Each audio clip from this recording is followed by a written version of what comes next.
to be fair kay Senator Risa Ontiveros, hindi lang 750 million ang kanyang insertion sa flood control. And hindi sa buong budget nasa 3 point ano siya? Mahigit 3 billion, 3.01 billion. 1 billion, no? Nung nawala yung pork barrel, lalong lumaki ngayon, di ba? Tapos hindi tayo magkaintindihan ngayon eh. Bakit pag grupo nila ang naglagay, insertion 'yon. Pag grupo nyo, amendment 'yon. Di ba? So, sabi ko nga nung bata ako, tinanong ko sa yaya ko, "Yaya, bakit pagka nagkakasakit ako, sabi mo hika? Bakit sa mga kaklase ko sa high school, asthma daw?" Sabi nung yaya ko, "Kasi mayaman yung mga kaklase mo. Pag mahirap, hika yan. Pag mayaman, asthma yan." So bakit kapag kasi Risa, amendment yan, hindi insertion. Pag iba, insertion yan. So how can we have a national dialogue kung ganon, di ba? But as far as feasibility and constitutionality, nasa Constitution yon. The only question for us is, are we willing to sacrifice? Now, if we're not, okay lang, let's move on. Wala namang announcement. Hintay din lang kami kung anong announcement ng majority. Do you think under siege ang Senate po now? Dahil sa mga criticisms po. No, I think that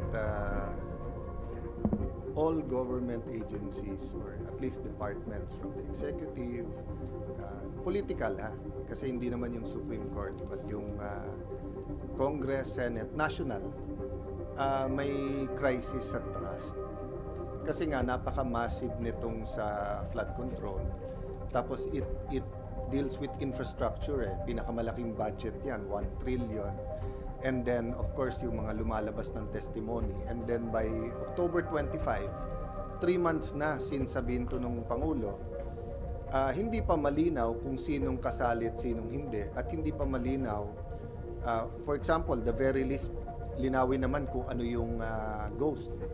Diba? So far, malinaw na ang ghost massively nandyan sa Bulacan. But even in Bulacan, of the X amount, whether it's 20 billion, 25, 30 billion a year, ilan doon ang ghost at ilan ang hindi ghost, di ba? So the uncertainty, together with pagiging massive, and of course, halo-halo na, di ba yung social media, everyone has the opinion na tama naman, is causing this distrust. At saka napakalaking pera Pero hindi unexpected to kasi from the start, sinabi naman natin to, di ba, na ang mastermind na kumita ng tens of billions, maybe hundreds of billions, guguluhin niya talaga to. So ang task natin sa gobyerno, may that be the Blue Ribbon Committee, ICI, Ombudsman, DOJ, DPWH, lagyan ng order to. Tapos ang pinag-uusapan natin flood control pa lang at saka DPWH. There's so many other issues, agencies na dapat pag-usapan na may issue tayo sa corruption.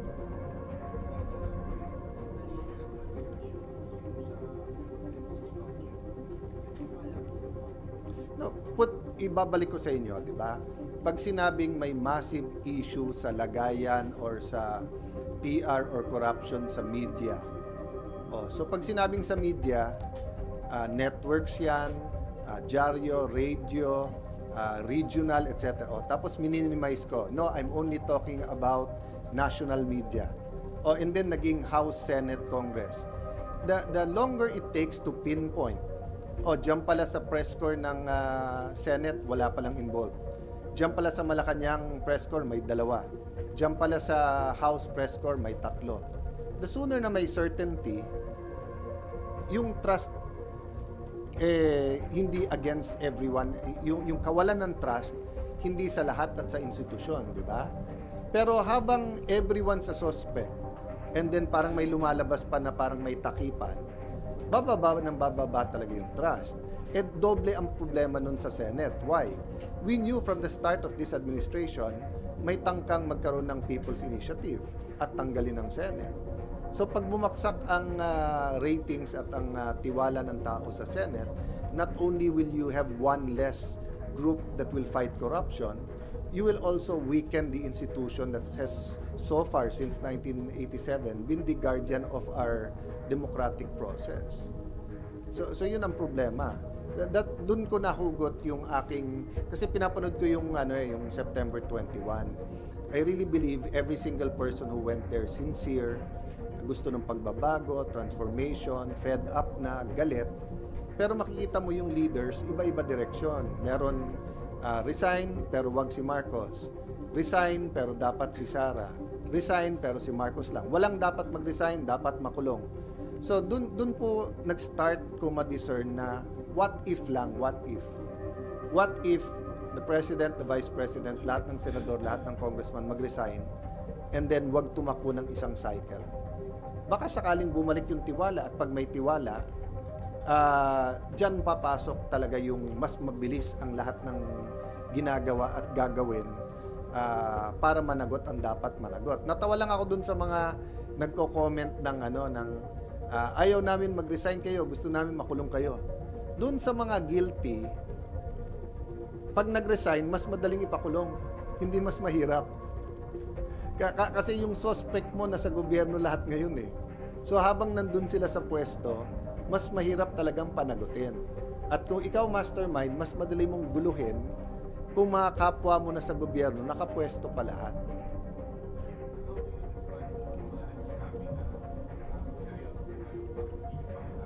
Pangunahan ko. Payag ako mauna. No problem doon. No, mauna means lahat kami.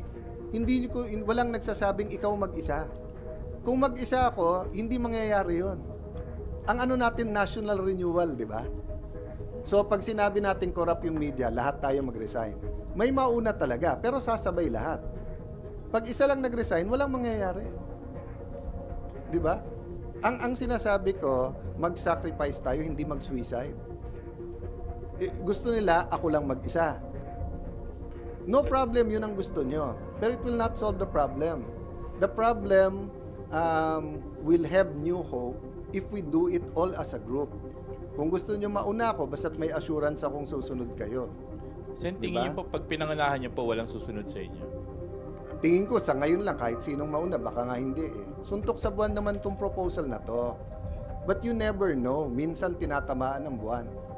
Kasi kung hindi, anong alternatives? Kudeta, people power. Hopefully, hindi tayo umabot doon. But people are talking about some kind of revolution. I want to talk about transformation and revival instead of people power and instead of revolution. Bakit? Sa mga revolution, you have the communist model, it didn't work. You have the fascist model, it didn't work. You have the people power that did work partially and we're proud of. Pero since then, cyclical pa rin yung ating corruption at palala ng palala. So I don't think an ordinary people power now na umiba lang ang presidente will solve all of this. How do you operationalize it, Sen? I don't Considering na wala pong No, I don't need to. Doon nga ako nagtataka sa mga legal luminaries, for example, si Justice Carpio at yung iba, wala daw sa konstitusyon yun. Pareho ba tayong konstitusyon na binabasa? Basahin nyo Article 10, Section 10 ng Article 7. Ang sabi doon, pag nag-design ng Presidente at Vice President, agad-agad magmi-meeting, I think within 3 days, ang Congress. And within 7 days, we have to pass a law na magkaroon ng eleksyon for not earlier than 45 days, not later than 60 days. So doon din nagsasabi ng hindi kaya ng COMELEC agad-agad. Unconstitutional yon pag hindi nila kaya. Kasi nasa konstitusyon eh. Not earlier than 45, not later than 60 days. Yun lang, kailangan pagpasa namin ng batas na yon, nakalagay na rin doon na dapat Senate at House kasama na. So ang question na lang, paano magkaroon ng national commitment to each other and to the nation na yung qualified tumakbo, hindi tumakbo. Kasi kung ikaw si President Marcos, ba't ka papayag kung tatakbo din lang pare-pareho din? Kung ikaw si VP Sara, ba't ka papayag kung hindi yung lahat ng iba na maaring involved din ngayon ay tatakbo din, di ba? So put it another way, no? Ang baon ko sa Senado araw-araw may problema, anong solusyon? Ang hugot ko, nandun ako sa EDSA 1, more or less sa EDSA 2, may mga roles. EDSA 3, nakita ko yung sincerity ng mga tao. So sa lahat ng laban ng korupsyon, one way or the other, since 1998 became a congressman, we contributed towards good. Ang problema, lalong lumala eh. Nung nawala yung pork barrel, lalong lumaki ngayon, di ba? Oh. Tapos, hindi tayo magkaintindihan ngayon eh. Oh, bakit pag grupo nila ang naglagay, insertion yon. Pag grupo nyo, amendment yon. Di ba? So, sabi ko nga, nung bata ako, tinanong ko sa yaya ko, Yaya, bakit pagka nagkakasakit ako, sabi mo, hika? Bakit sa mga kaklase ko sa high school, asthma daw? Sabi nung yaya ko, kasi mayaman yung mga kaklase mo. Pag mahirap, hika yan. Pag mayaman, asthma yan. So bakit kapag kasi Risa, amendment yan, hindi insertion. O, pag iba, insertion yan. So how can we have a national dialogue kung ganon, di ba? But as far as feasibility and constitutionality, nasa Constitution yon. The only question for us is, are we willing to sacrifice? Now, if we're not, okay lang, let's move on. So, what's happening now, parang ang layo pa ng solusyon, parang walang nangyayari, di ba? Ano sabi ni Einstein, keep doing the same thing, expecting different result is stupidity. So, I don't believe we're stupid as a people. So, we have to find a solution. So, one other alternative universe is mag-resign lahat. O, hindi pa rin, what's the next one? We have to come together. Kailangan may vision tayo paano na ma-solve. So lahat ng ibang corrupt sa BIR, sa customs, sa online gaming, sa illegal gambling, you name it, nakakatago ngayon kasi lahat ng attention natin nasa flood control, di ba? So yun lang pinopoint ko. We have to provide a vision. We have to, so sabi ng iba yung ICI, hindi, maraming ang problema eh. Diba? Just making things public, ano bang tinatanong nila doon? I believe in the ICI. I believe in the people there individually. But from the start, diba, nung nagsalita ako sa floor, sinabi ko sa inyo, hindi pa independent yan at kulang pa, whether batas or paanong ayusin. If you ask me, lagyan ng isang representative ng Catholic bishops, isa from the born again, isa from Muslims, isa from Iglesia. Pero lagyan nila ng plano. Halimbawa, simulan natin sa ipasubmit sa DPWH, saan ba meron talagang ghost, saan wala. Alin contractor ang definitely walang mabuting ginawa at alin yung iniimbestigahan pa. Pagka moving target tayo sa lahat ng gagawin natin, walang maayos dito. Yung nanggugulo has more than enough money, opportunity, power na guluhin lahat to. Ginagamit yung fear ng tao, yung galit ng tao, para lalong magkagulo rather than magkaroon ng order dito. Sir, pwede po hindi mo na mag-resign yung mga incumbent sa election din ko. Ano po yung magiging result saka sila mag-step down po lahat? Yun ang magiging proseso. Yun ang magiging proseso. When I say snap election, kasi iniisip lahat ng 1986, di ba? Iba talaga sitwasyon nun. But snap election, snap means mabilis. Diba, yung hindi scheduled, etc. So if the president and vice president resign, magkakaroon yan ng acting. Pero ba't naman sila magre-resign na wala naman commitment ang lahat ng congressman at lahat ng senate na kami din at walang tatakbong for president sa amin? Diba? Walang tatakbo ulit na senador ulit. So sabi nga nung iba sa comment sa Facebook, kayo din ang mananalo, bawal ka nga tumakbo eh. Sabi nung ibang comment, hindi kayo makukulong. Hindi, mas madali mo mapakulong kung guilty. Kasi wala na sa pwesto eh. Diba? Baka a fresh start is what we need. Baka hindi. People power brought that. But as you saw, diba? President Cory had to do Proclamation number 3 calling for revolutionary government. Nung pinalitan, sabi ng iba, ba't hindi sinama yung mga mayors? Well, unang-una, walang trust issue sa mayors ngayon governors Yung problema sa trust ngayon, DPWH, ang nagdi-deal with DPWH, Senador, Congressman Malacanang, hindi mayors. Most mayors, some mayors have problems, but most mayors are trusted by their constituents. So again, going back, President Cory, nung pinalitan ng mga OIC, doon nagkaroon ng malaking problema Di ba? Pero kung hindi naman nila pinalitan at inabolish yung Congress, you had the same people who supported the dictatorship. So, I can go either way sa argument. Ang point lang, we have to do something differently. We need radical change.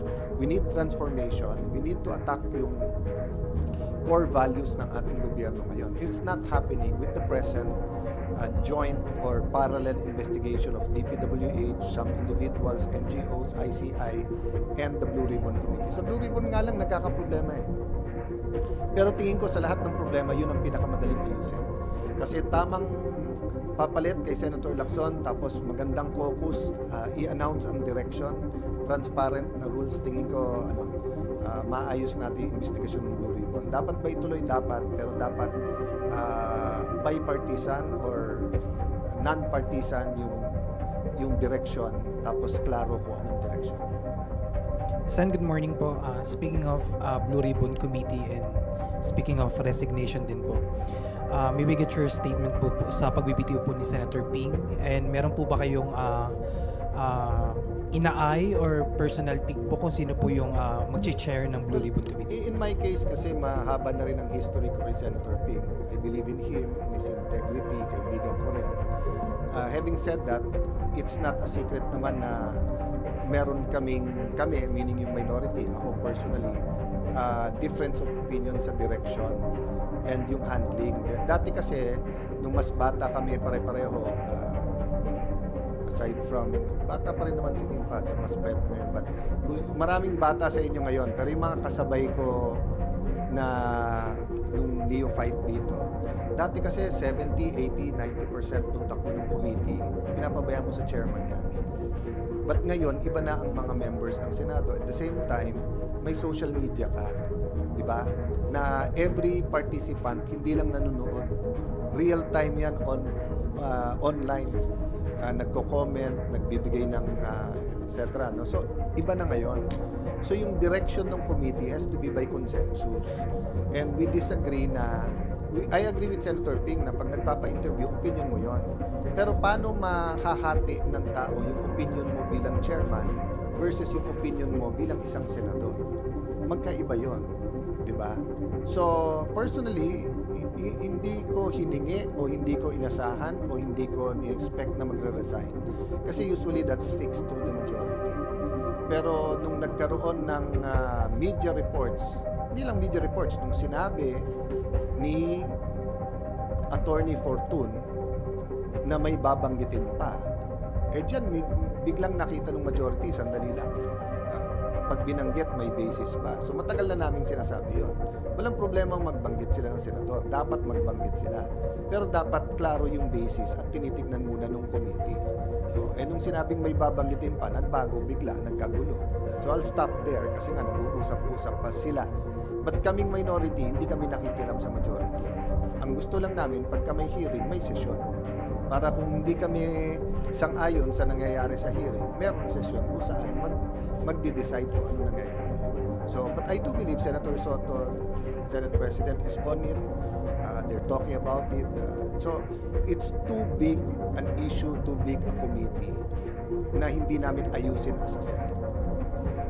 Pero sir, satisfied po kayo sa takbo ng investigation po ng Blue Ribbon Committee sa pamumuno po Hindi ako ni Senator satisfied Ping? sa takbo ng lahat ng investigasyon. Kasi sa akin, napakasimple lang. Unahin natin, listahan ng 2025 at 2024, saan ba ang ghost? Bakit pinaka-juicy pero pinaka-magulo din yung Bulacan? Kasi may ghost eh. So napilitan tuloy silang lahat na ikanta na hindi lang sila yon. Iba kasi yung may corruption ka sa DPWH. Parehong corruption yun ha, parehong masama. Pero iba yung sila lang na yun talaga yung kalakaran o di ba ano sabi ng isang witness? Ngayon kasi umabot sa 100% ghost. Panahon ni Duterte daw 15 to 25. Panahon daw ni Pinoy meron din pero 10% lang. So ang punto, part ng panggugulo yan eh. Naguluhin mo lahat. Na lahat meron.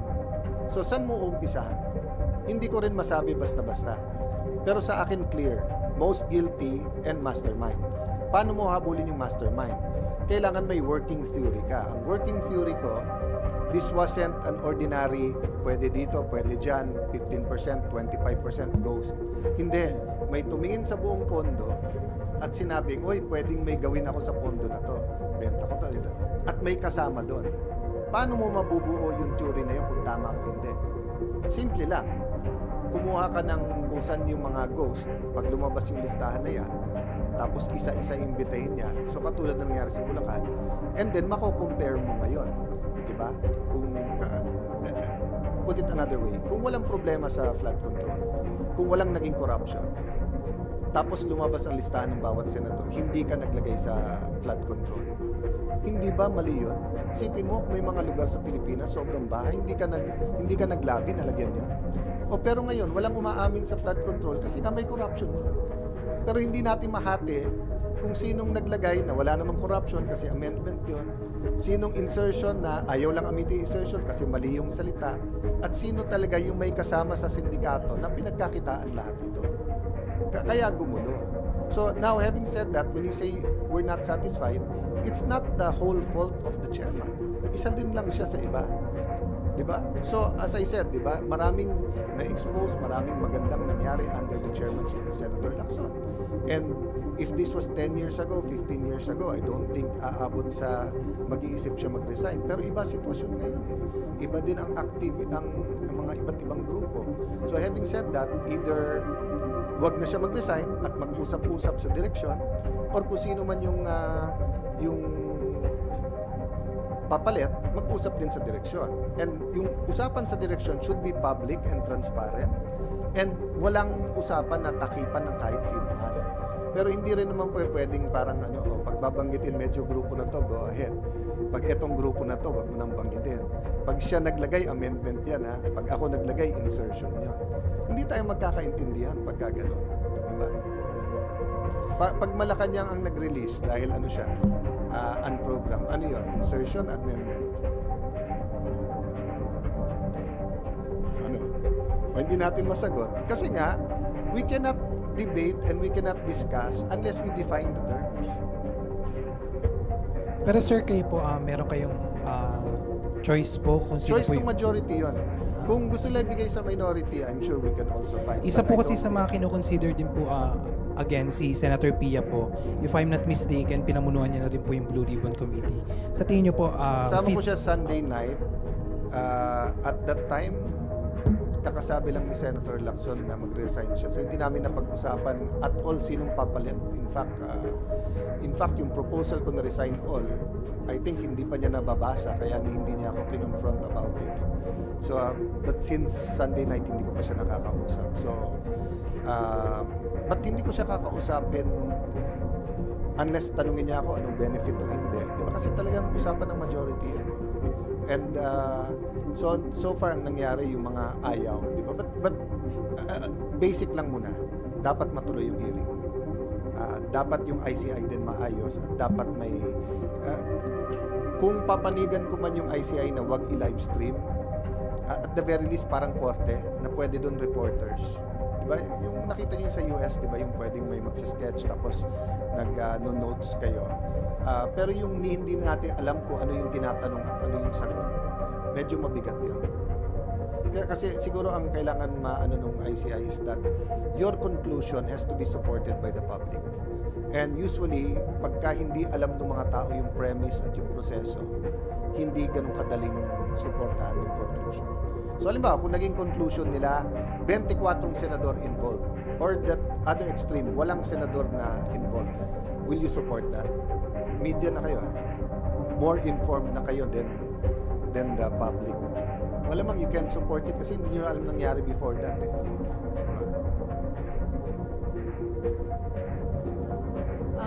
Doon lang sa ICI, Senator. Pero ang decision na nila is not to make it public. So who can tell them, who can force them or ano man para isa publiko nila yung well, remember, procedures?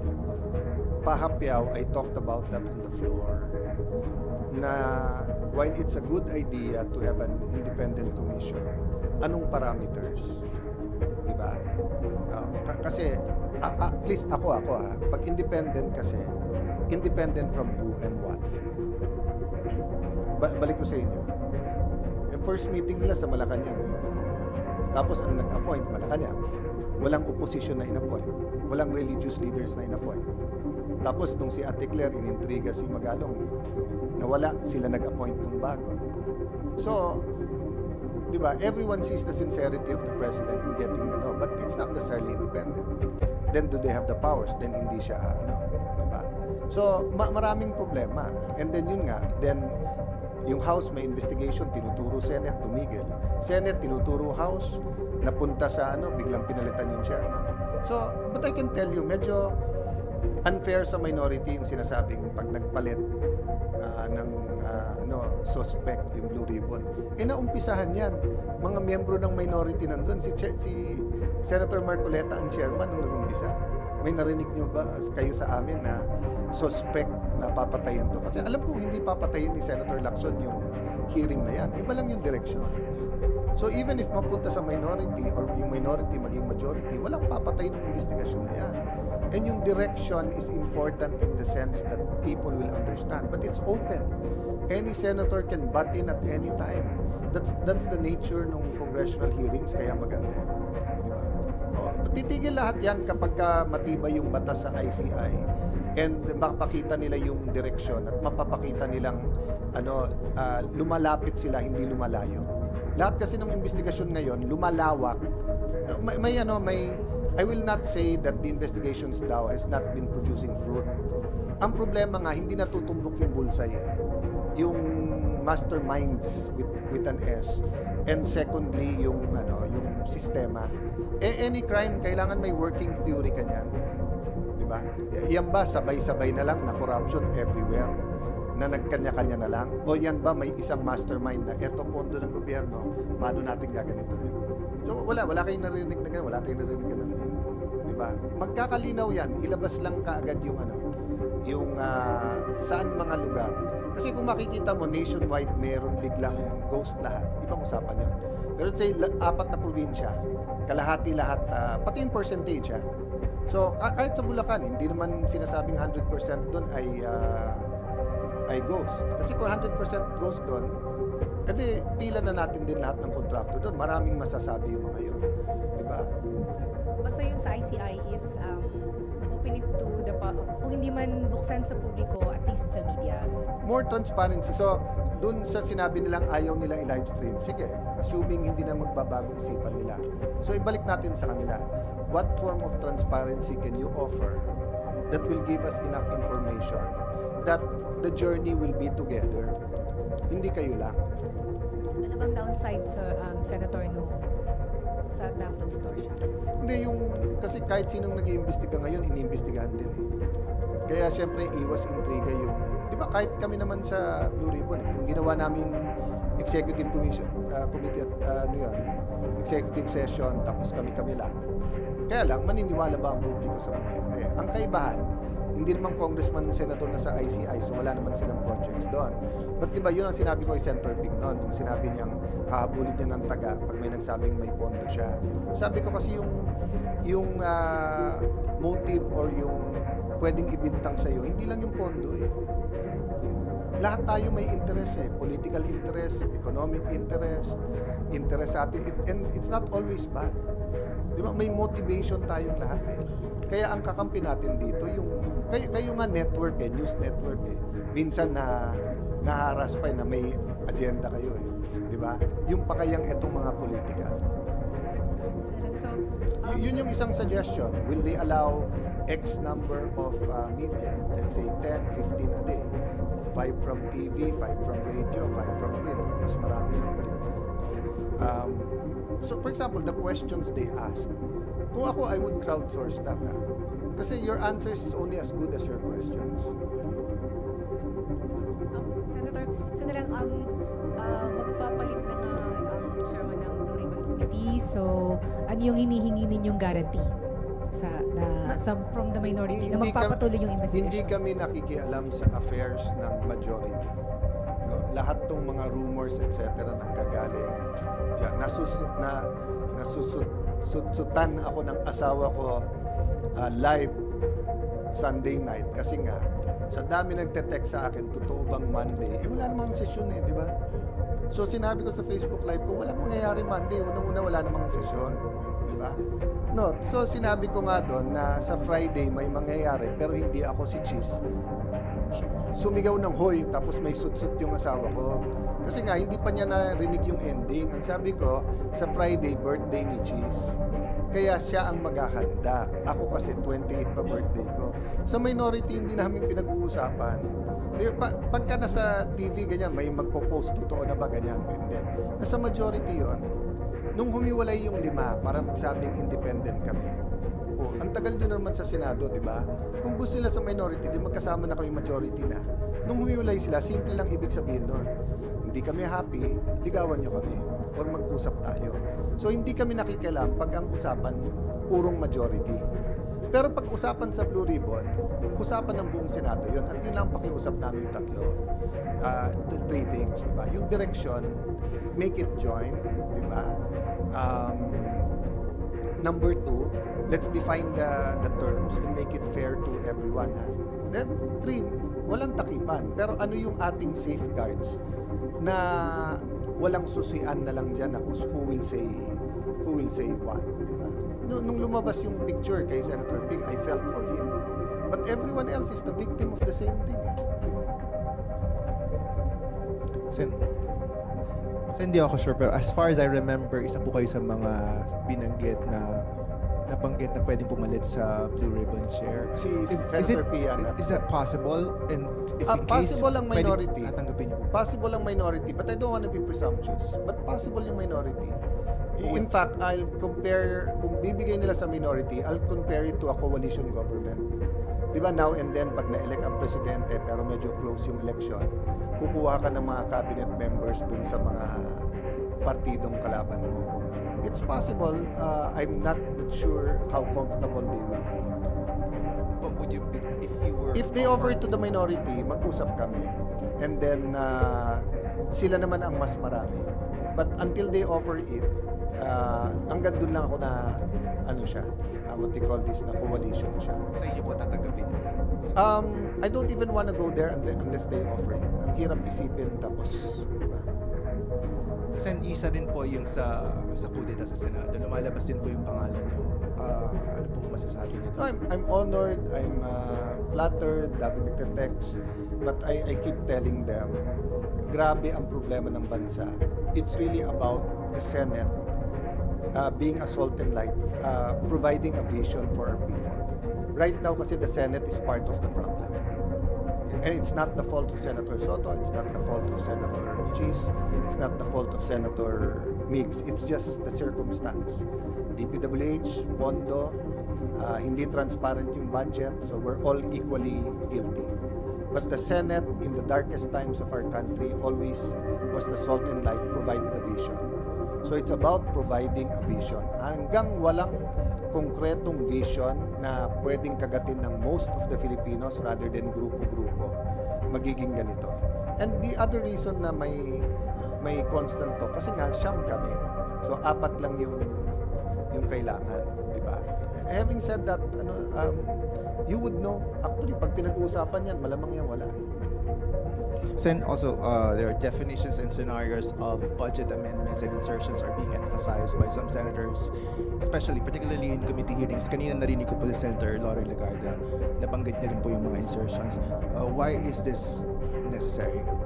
Well, because, basic muna ha. Before you had the US type of government, you had the monarchy. Okay? And in the monarchy, Regalian doctrine, the king owns everything.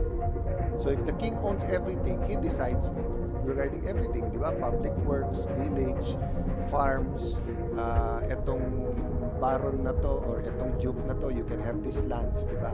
Okay. Nagka-revolution doon. So nagkaroon ng parliament pero limited sila. Okay? On the other hand, there are parts of the world later on nagka-forms of government, nagka-fascist or communist takeovers naman, di ba? In all of these examples so far, they were all dictatorships. Meaning, isa lang nagde-decide, isa lang ang executive, judicial, at saka legislative. So, nung nagkaroon ng US style at nung nag-develop yung UK and then later on also France, ang sinabi nila, the executive proposes the budget, but the legislative does the budget. So, ang problema natin, kung sasabihin mo bawal mag-amend or bawal mag-insert, that's a step closer to the dictatorship. Kasi kung ano lang ang bigay ng presidente, and makikita mo, I think there was one ghost project. Basta't may lumabas na sa hearings na hindi insertion yun. And kayo mismo, di ba, even to the best of presidents, I thought President Aquino is good president, but was it his first budget? Massively, tinanggalan nila yung state universities. So kung walang amendments, hindi natin matatanggal yun. Okay. Having said that, nagkaroon ng history kung bakit insertion. Kung matatandaan nyo, may PDAF dati at may pork barrel. So, and at that same time, nung bago yung konstitusyon, may Supreme Court case na pwede ba ang pinopose ng House 1 to 5, ang pinopose ng Senate is 2 to 6. Pwede bang biglang lumabas number 13 sa BICAM? Sabi ng Supreme Court, pwede. Kasi in a sense, it's a third chamber, kahit hindi na pag-usapan sa House at Senate, basta it's organic to the law. So yung insertion na pag-usapan yan, nung nagkaroon ng time na dun mo ipapasok sa BICAM, kasi in-insert or congressional insertion. And then, most administrations, may tinatawag silang for later release, pero hindi pa ganun yung pangalan.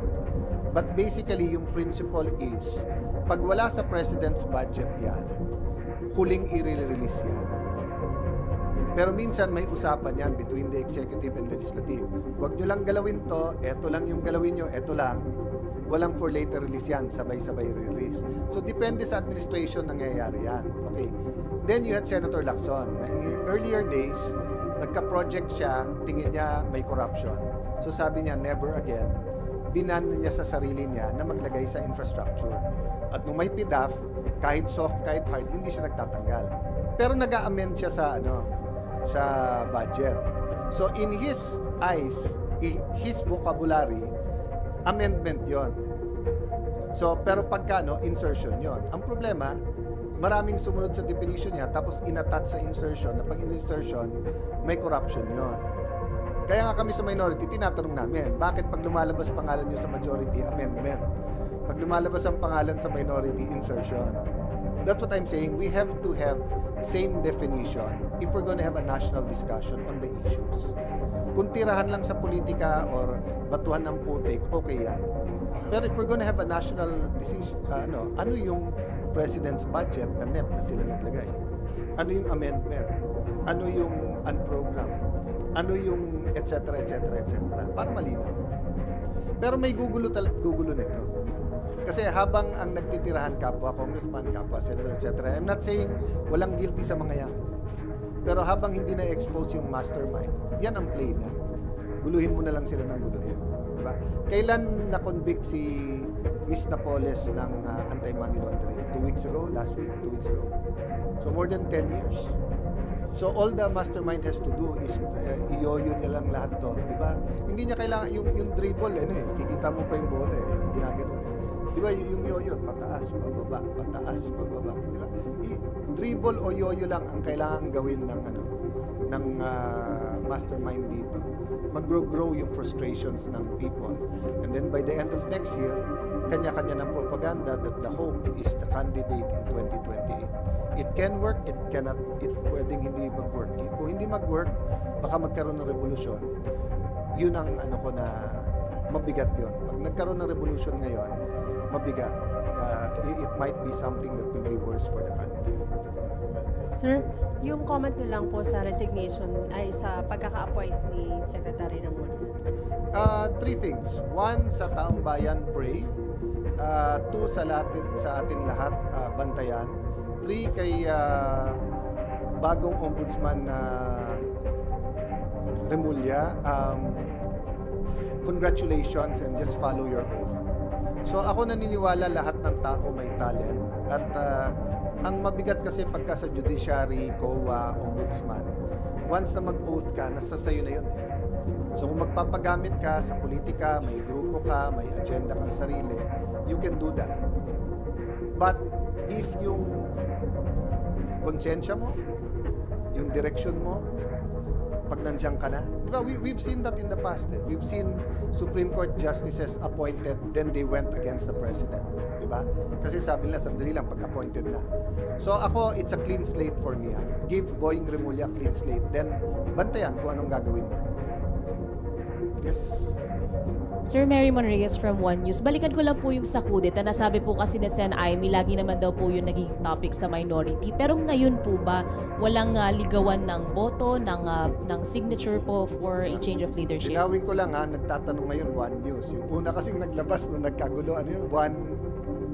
One TV po yata. One TV. So akala nung lahat, it was a affiliate, di ba? So okay. Walang active na ligawan in the sense nung nilabas ni Senator Lacson yon, I can tell you wala akong kinakausap. Okay. So, kausap kami ni SP Soto sa phone, I think the other day, about some things lang and etc. Sabi nga niya, isa tayong friendship para nakakapag-usap tayo. Tapos, inuulit nga niya. Sabi ko, sabi nga niya, hindi kami actively. Sabi ko, SP, basta't yung majority nyo na sa inyo, minority namin, walang pagbabago. Pag may lilipat. Diba? So, hindi mahaba usapan namin, but ang point ko is that, in a sense, there's always a ligawan, but in a sense na yung parang kami ni Cheese nung natanggal kasi Senator Migs, parang nasa isang kwarto kami noon. And mabilis nangyari, parang within 24 hours tawagan, get the signatures. Obviously sila, nung tinanggal nila si Senator Cheese, obviously that Friday, Saturday na sinasabi ni Ping, something similar. Hindi nangyayari ngayon yun. Ngayon, kung sasabihin mo may ganun-ganun, may kindat-kindat or welcome kayo sa amin, syempre pag nakikita-kita dito, kanya-kanya yan. But hindi kami nag-uusap sa minority na kung meron na sino or kung paano, kung ano. Kasi tingin nga namin, happy pa sila sa majority. And I think we have a role to play in the minority. But usually it doesn't happen when it's noisy kasi nga nagbabantayan. But you can't take it away from the supporters of the majority na may social media na mainit silang wag palitan. And you cannot take it away from our supporters, diba, all around the country na gusto na rin silang palitan. So that's the reality there. Sir, dun sa Blue Ribbon lang, ang nakabitin ho kasi doon yung invitation kina Congressman Zaldico and Congressman Martin Romualdez. Are you expecting or are you asking the next chairman na ituloy yung plano na yun? Ipatawag po yun. Mas mabigat yung kay former Congressman Zaldico kasi pag hindi pumunta, pwede i-contempt. Diba? Which ginawa din ng House sa ibang mga nag-abroad. Pero kay Speaker Martin kasi it's his option talaga kasi congressman pa rin siya. Whether pupunta siya o hindi. Diba? But hindi mauubusan ng mga ganyan argument among the senators na pwedeng in the open, pwedeng sa caucus pag-usapan, but yung direction ang importante. At yung sabi ko nga, dapat definition of terms. Di ba kasi yung na-offend si Senator Marcoleta at yung iba namin member yung sinabing, hindi pa kayo clear. Wala akong problema na tingin ng mga tao guilty o inosente, pero hindi role ng chairman magsabing cleared ka o hindi.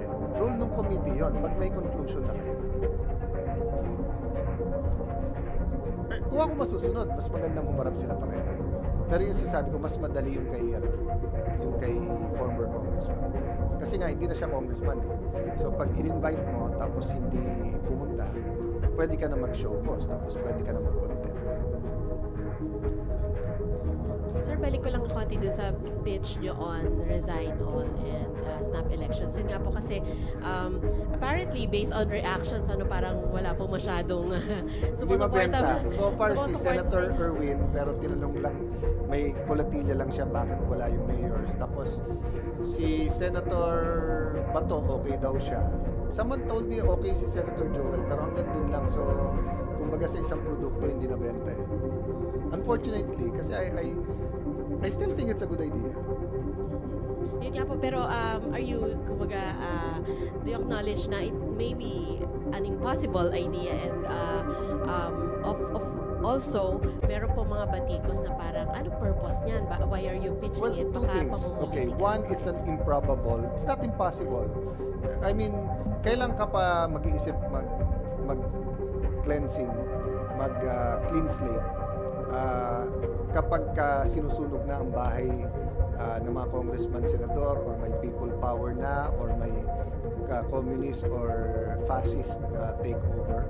So it's just a food for thought now. Number two, ba't ko naisip to? Ganun ako mag-isip na hindi mo pwedeng sabihin, I'm willing to die for my country, I'm willing to sacrifice, etc. So, I don't sacrifice other people. Hindi pwedeng sabihin, alam mo, para mawala ng problema, mag-resign na si President o mag-resign na si Vice. Hindi. Pero I'm willing to volunteer, all of us. But the question is, are you willing to volunteer yourself? Kasi I cannot force them naman. Willing ako kahit mauna. Basta't kasama sila. Iba yung mauna, iba yung ikaw lang. Diba? And the idea might not be good right now, and if they come up with solutions, yung ICI or Blue Ribbon, baka baliwala na tong idea na to. Pero pagka hindi nagkaroon ng solusyon tong sa corruption, tapos lalong lumitaw yung napakarami pa, there might be more radical solutions that we all won't like.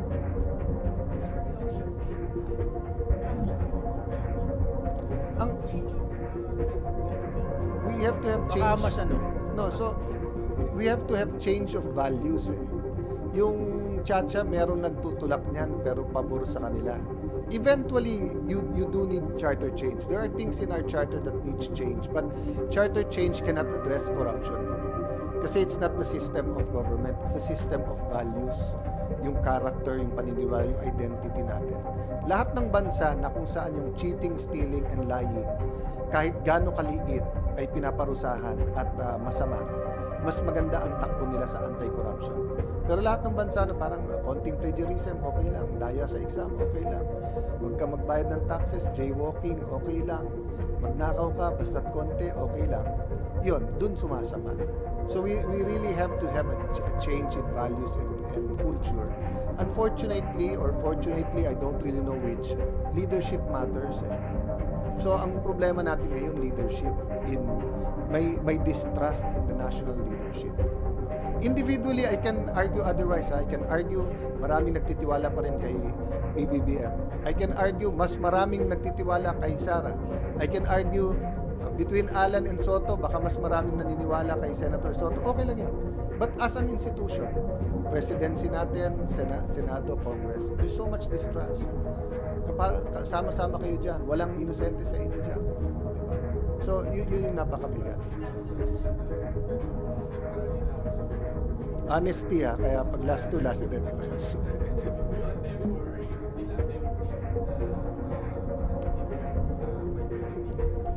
Same answer 2 weeks ago, same answer dun sa One News, di ba? Na walang active ngayon. But if it falls in our lap, sumama yung iba, etc. Kung opposition ka, you always want to be administrasyon. Kung minority ka, you always want to be majority. But I really think right now, it's more of our supporters. Vigilant ang supporters ni Senator Soto and their majority na wag sila mapalitan kasi they believe in what they're doing. Pero very enthusiastic, active ang supporters ng minority na dahil naniniwala din sila na may magagawa kami mabuti. So sir, wala po kaming inaasahan na palitan ng liderato bago po matapos yung sesyon? I don't think so. I think birthday na handa ni... Wala namang pinapaikot na resa, sir? Wala.